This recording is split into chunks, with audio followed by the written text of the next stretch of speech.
And we're live. We're live. Okay, good morning, everybody. It's we've had a week off, so it's lovely to be back and on these lives. We've got a fun discussion this morning, which we've already been talking. We've jumped on. Oh no, Cara's been hit by internet issues. This is unfounded. This is unheard of. This is unheard of. And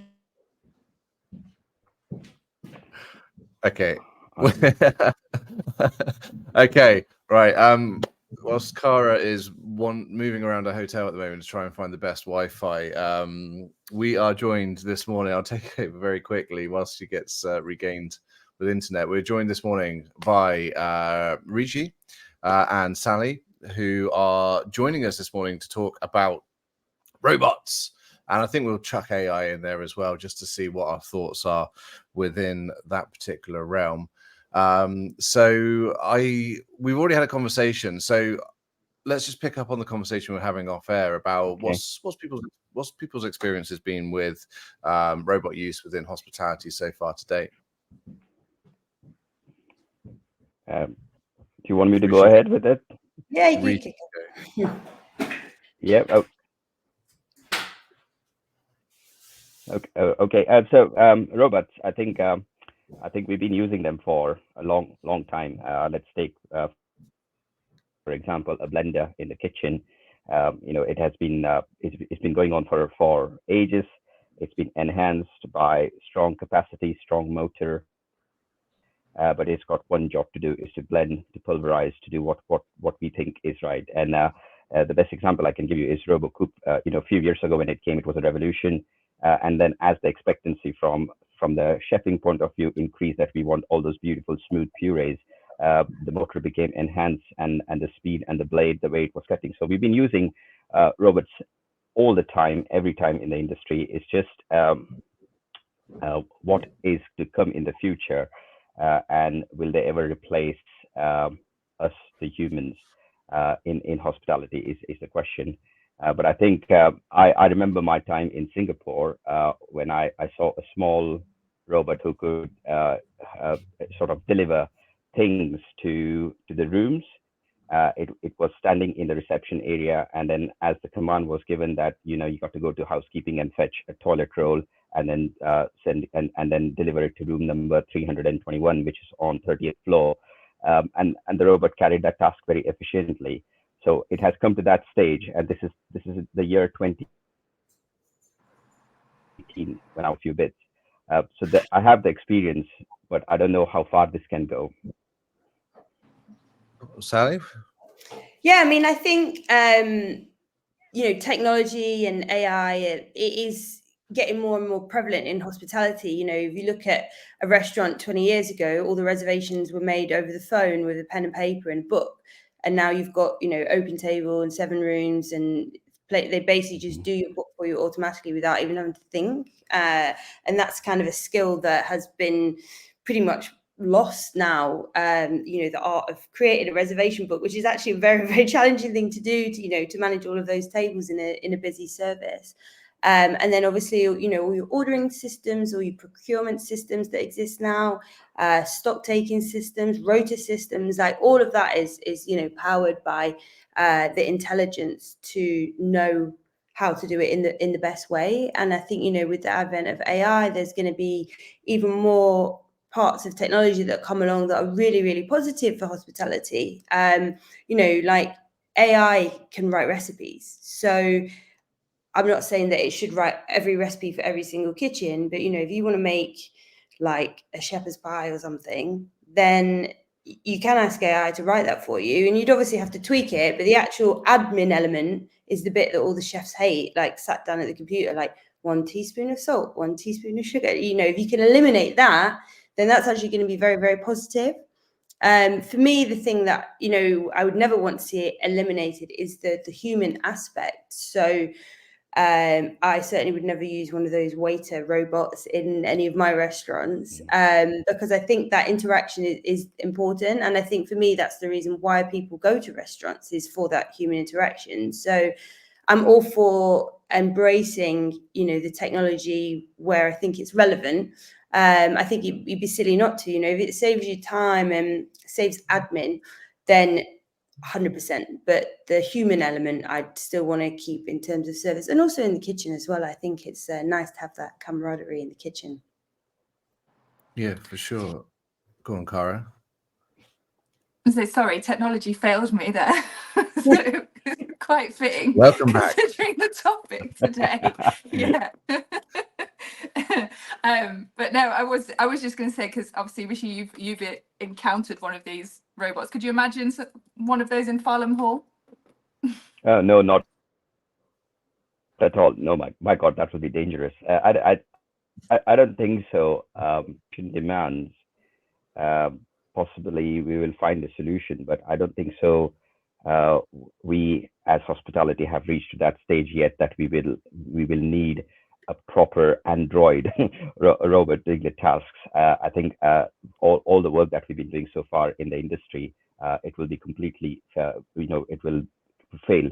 I don't think so. We will ever have an android or a humanoid kind of robot in at Farlam Hall. But if there are ways to enhance the skills and make the tasks a much more easier by applying softwares or artificial intelligence or machines, then I'm much more for it. I believe that it's all about the enhancing the efficiency, reducing of costs, providing unique experiences, and then certain labor-intensive, repetitive tasks. If they can be sort of put together and are done by robots, it's amazing, because then as humans we can focus onto this personalized guest experience. So yeah, that's my belief about robots and artificial intelligence. That will enhance, I think so, our industry. The interesting thing that Cara very kindly pulled out a Forbes article specifically saying that potentially 82% of restaurant roles could be supplanted by robots. 31% of those roles devoted to food preparation. And it talks a lot about shortage of restaurant workers and the exodus within our sector. Are we perhaps looking at robots and AI as a quick fix solution to try and deal with something that's much deeper than that? Yeah, I mean, I don't think saying, "Oh, let's just put robots in," is the solution. I think it's about looking into the reasons why people have left the industry and addressing those issues. Like, I speak all the time about this to anyone that will listen, but we need to make hospitality an attractive place for people to want to come and work, and we need to make it seem like a real career path rather than a stopgap job, which I think quite often, especially the front of house roles, are viewed as that. And we need to address why people aren't staying once they get into the industry as well, rather than say, "Oh, let's replace it with robots." I mean, I don't know the people that wrote those stats. They can't know for 100% for sure that 82% of jobs could be replaced. I mean, I don't think that's true. Certainly in the food manufacture side of things, and maybe in bigger sort of chain restaurants, like Wetherspoons or McDonald's. Absolutely.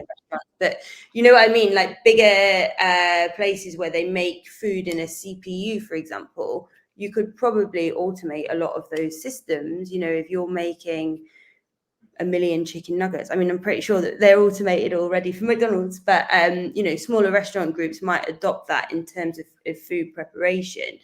And I think there are, again, more casual places moving towards ordering on apps and ordering through screens or iPads.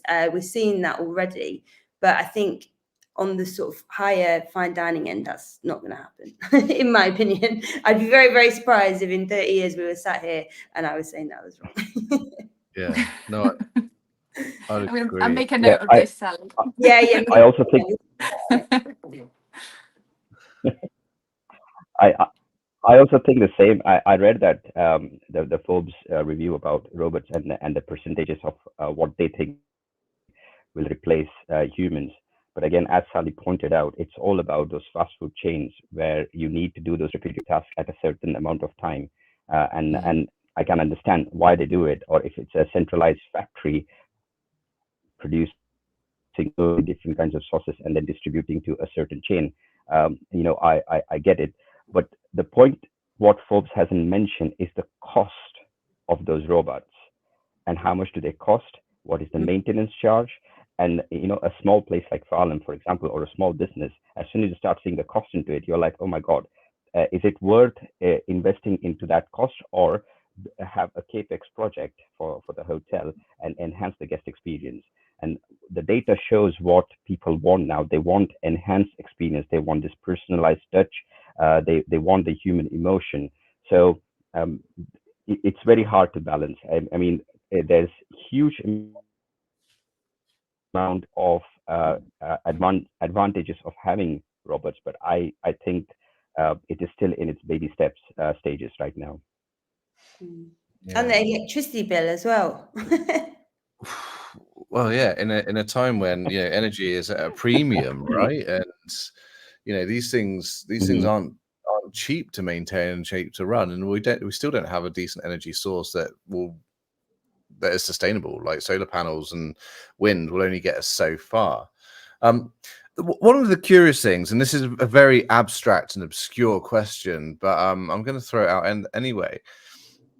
What we do in our profession is full of creativity and passion and drive and energy, right? And I think that there's a very strong case, although it can't be quantified, that actually you're putting your heart and soul onto a plate or into a drink or into that serve. Is there a risk that actually by moving more into that AI or that automated process area, that actually customers will taste that and experience that differently as well? They won't feel the passion that's been put into that. 100%, yeah, 100%. I think you can taste in a plate of food whether the chef has put love and care and dedication into that. And I don't think that could ever be replaced by robots.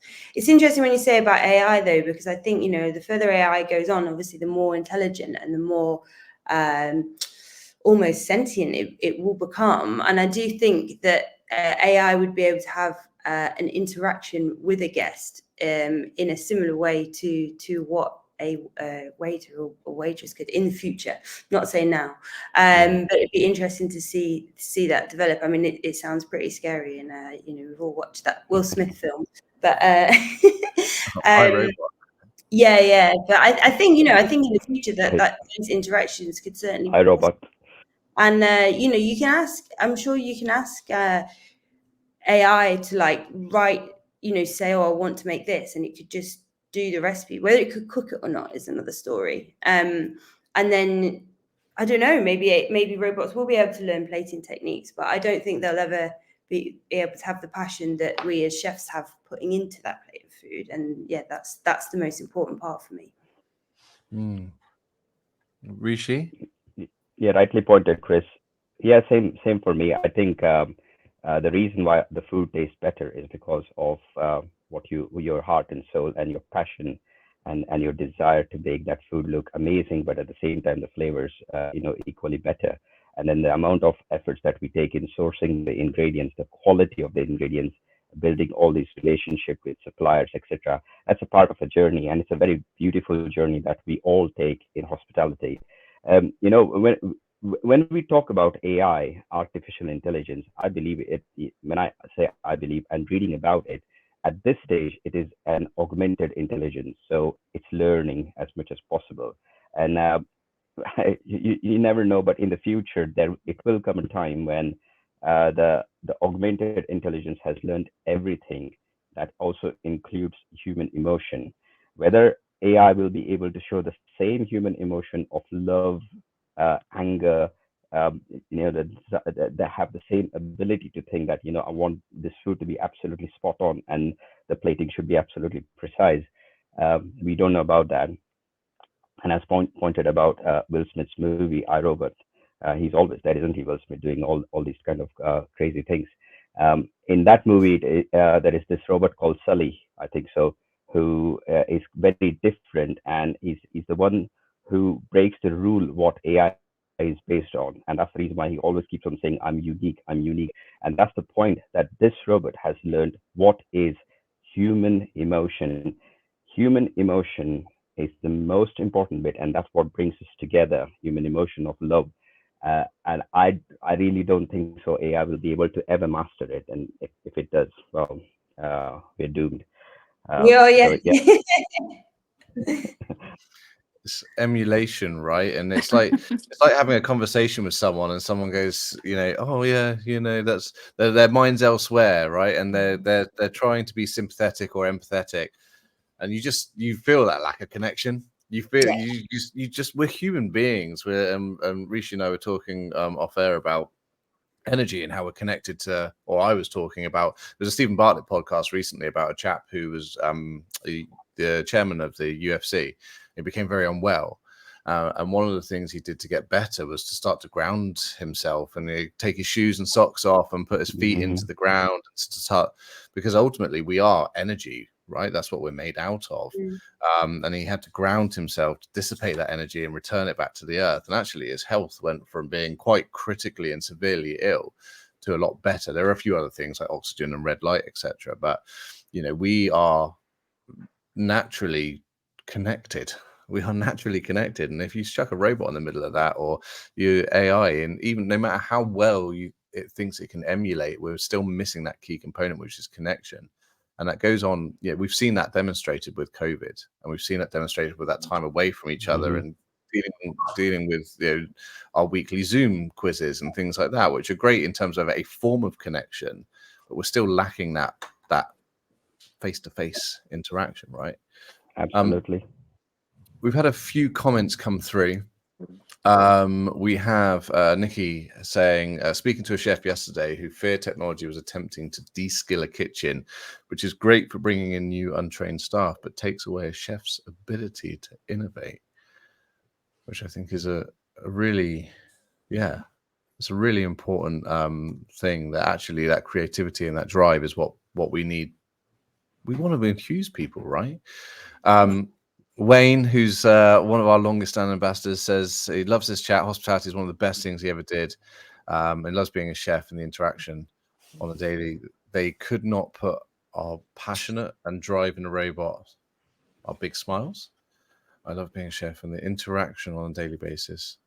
They could not replace passion and big smiles. I'm enjoying watching you read that live, by the way. Oh, yeah, shit.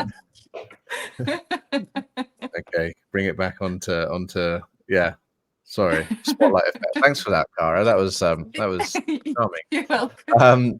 And Jenny, guests going out for fine dining, enjoying the interactions with human being who cares and work professionally with their job. And this will not be able to be replaced by AI. We are all passionate about our jobs. We should share this with all new members of staff too. This is an industry of heart. Moving slightly away from sort of AI and the use of robots, but still staying on the technology subject. One of our current campaigns with our partners, Plan Day, is about giving teams the education and the ability to start to rota in advance. And when I say in advance, we're not talking the Sunday before the Monday shift or even a week in advance. What we're looking at is anywhere between 3 weeks to 3 months, which often enough we get outraged. It's impossible. It can't be done. But actually, there are some really. Of course it can be done. Anything can be done. You just have to do it. Yeah. I hate people that say it can't be done just because that's the way it's always been done. For years and years and years, I got my rota on a Sunday night for a Monday, and it drives me insane. And now we do our rotas for the whole month, and they're just done, and then they're done. And then if they need to change slightly on a week-to-week basis because somebody's called in sick, then, that's the nature of the beast. But sorry, I just feel very strongly about rotas. So go for it. Like, honestly, it's such a, for me, it's been that real bugbear ever since we started the project. We can collate and put together these services and training and education, but the rota management area, the mindset shift that we're having to try and get people to make at the moment, and it's such a fighting stigma in mental health is one thing, but getting people to change their perceptions of rota management is so challenging. So the thing is, once you're ahead on the rota, you can stay ahead. Like, you have to do it. If you do it every week, you have to do it every week. It doesn't matter whether you're doing this week's rota, next week's rota, or the rota in 3 weeks time. Like, it's a bit easier at the Pem because we shut Sunday, Monday. So there, obviously, everybody's days off, and then they get mornings and evenings off in between. But even at the Harwood, that was a 7-day-week operation, and I still would do the rotors 3 weeks in advance. So, you know, and then also it gives opportunity between themselves. If they want to swap and change shifts, I would say to them, you know, as long as all the shifts are covered, I don't mind who works. But then they can go away and discuss it between themselves and make an even better rota. So, but they've got the time to do that. That's and that is correct. I think as the to jump in here, as the industry, it is very important that we define you know, all the different departments, and we define clearly what are their objectives, and accordingly the rotas are done. And if there is a clear team who is working in all those different departments, it's much easier to do the rota. It's not hard as it takes. And you know, anything can be done if you put your mind and heart to it. Anything can be done, and anything can be achieved. Business is such, it's volatile, it changes on daily basis. But in hospitality, we can clearly see what is coming in. It's very you know, out of the blue, we'll get a big booking or anything like that, and you will have to bring more stuff in. But here at Farlam, we know we've got the Cedar Tree restaurant. We know now we've got the bistro, which we've just started, Bistro Enkel. So it's much easier for us to do the rota. We know which team is going to operate when, what are their days off, what time they should come in, and what time they should go. And as a manager or head chef, executive chef, we just push and make sure that the chefs are out of the door. I hate when anybody starts mise en place after the end of the shift or while we are cleaning down. I absolutely hate it. And I say to them that if you want to do mise en place after the end of the shift, clean the kitchen down, make sure it's spotless, and then you start doing the job, because I don't want anybody else suffering out of it. And it's the same case with the rotas. We, you know, make them in advance. It's really easy. It's not that hard. How far in advance do you rota currently, Rishi? And about 2 weeks maximum at this present stage. Still, as a small team and as a small business, and taking it over in 2023, we are still building up to the stage where every single department, you know, front of the house, kitchen, we are finding our feet. But 2 weeks in advance is important for us.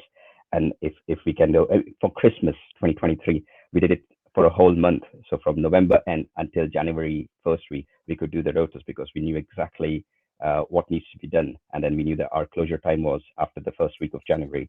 So we did the rotas. So we want to get to that stage.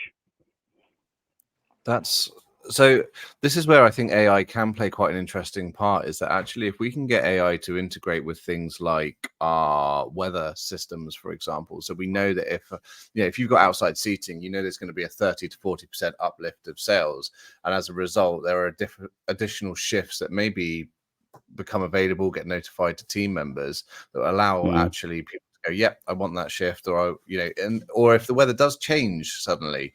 But I think that by being able to try and forecast in advance. So Sally, you're looking at 4 weeks currently. Have you always rotated 4 weeks in advance, or is this when did that change, and what impact did that have? I think we've lost Sally. Oh no, Sally's frozen now as well. Okay, I'm adding her back in. Sally. Oh, there she is. Technology's not doing us well today, is it, guys? Honestly, this is the worst one we've had, and it's just so ironic. Robots can hear us talking about them and they don't like it, so Robots are listening. Kris did ask you a question, but I just want to sneak in before that and just ask Sally. Obviously, you've experienced not having your rotas in advance. So, do you feel like your team are way happier knowing that? Do you feel that? Do they? Because you've obviously been the other side. Is it nice to be able to accommodate that and give them that? Of course. I mean, literally everything I have for years been assessing everything that is the norm in a kitchen fine dining environment, and thinking, how can I make this better? How can I make this easier? How can I make these people's lives easier and their job more enjoyable? Like, that is just literally part of my DNA, and it's part of everything I do, because it's so important to me that people feel happy and valued and respected at work. Like, that's my number one priority before anything.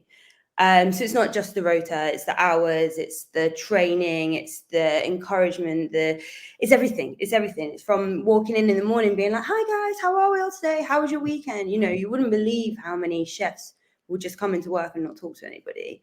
It's about being able to see, you know, when the kitchen is a bit swamped on a Saturday afternoon, so going downstairs and getting 8 espressos made and just bringing them up and giving them, like, it's those little things that are so important to the team. And you know, it makes for a happy kitchen, you know, having music in the kitchen. There's so many things. Like the rota is a really important one, you know. Obviously people's lives, their days off, their time off is you know, super important. But you know, like we had a chef last night, and it wasn't busy last night, and it was her birthday, so we were just like at 6 o'clock we were like, right, go home. And she didn't know that she was going to get the night off, but it was like, well, it's not that busy, so we don't need her here, and it's her birthday, so let her go and have a drink with her boyfriend, you know. So yeah. Whereas in, you know, years gone by, they probably wouldn't even know it was your birthday. And that's definitely not like yeah. What is it? What is it? Birthday? It's that one day a year that you're allowed to really celebrate and be properly selfish, Rishi. So you know, I know. It will happen soon. And I think, Sally, going back to your point, it is something that you can't replicate, right? You can't. Yes, there might be a birthday, and you could set technology to say, well, if it's someone's birthday and you're not getting over this % occupancy, then allow that person to have time off. But it's that interaction, right? Of that course, makes it important. Yeah. That makes and a robot would never be able to build a culture in a restaurant. And for me, the culture is the most important thing. Like if you've got the culture right, then everything else just comes naturally. Yeah, no, I agree. The culture is. We talk a lot about culture.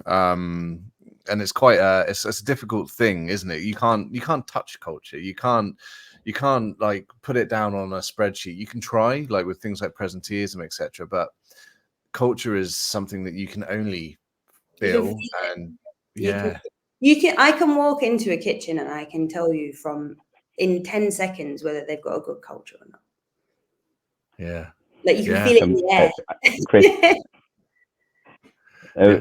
we had 2 chefs come on trial at Farlam because and when they came in and they saw the way we run the service in the evening time, and these are the chefs who have come from multi-Michelin star establishments, and when they came in and they saw the way we run the service, and I was under pressure because you're coming from a very high status sort of places.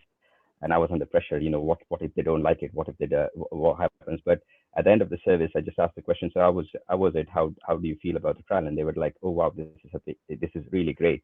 Everybody knows what they are doing. Every section has got a task, and there is no shouting. There is no sort of chaos. You all work in a symphony.